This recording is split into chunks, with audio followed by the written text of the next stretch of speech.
You are saying that Audrey Trusch is not even a historian because she is writing wrong history, fake history. But why is it that all the liberals and progressives and the leftist community and urban naxals, they celebrate her?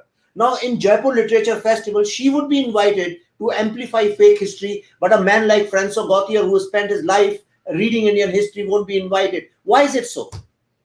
So the Indian mind is colonized. You have to make a comparison between China and India.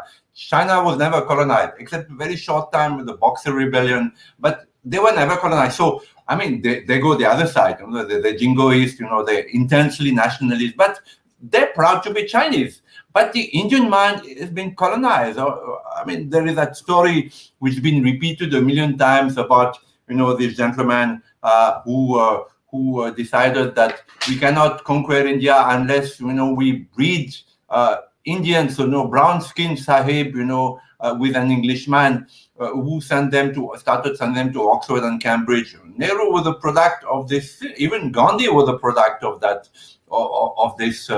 Of this move, So today, the descendants of these people who were, these Indian guys and women, who were, sent to Cambridge or Oxford, to become proper Englishmen, they're still there in India, the bureaucrats, I won't say the politicians, this is another breed, but the intelligentsia of India is a brilliant intelligentsia with a Western mind. So they look at India, with a Western magnifying glass, looking at the mistakes, looking at the negative side, always harping on the caste, always harping on Hindu fundamentalism.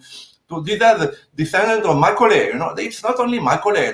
It's just that the British were smart enough to understand that they needed an intermediate class to rule India because there were so few in number, the British. So these people today are the descendants. Now, Audrey Trusch is a different thing.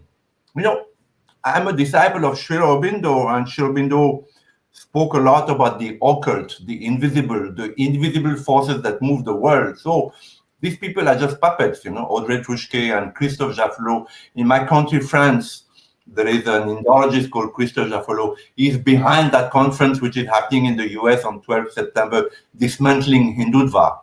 He's my personal enemy. When I was working as a full-time journalist, he kept writing to my newspaper saying I was a, pro-Hindu, anti-Muslim, and he's very well listened because he's sponsored by the French government. The French government has an institute called CNRS, which means Center of Research Institute, which is sponsored by the French government. He's one of the leading lights of CNRS in charge of Indology. So this man has made his life task to demean, to slander Hindus, and Hindutva, he wants to dismantle Hindutva. So he's the brain behind that conference.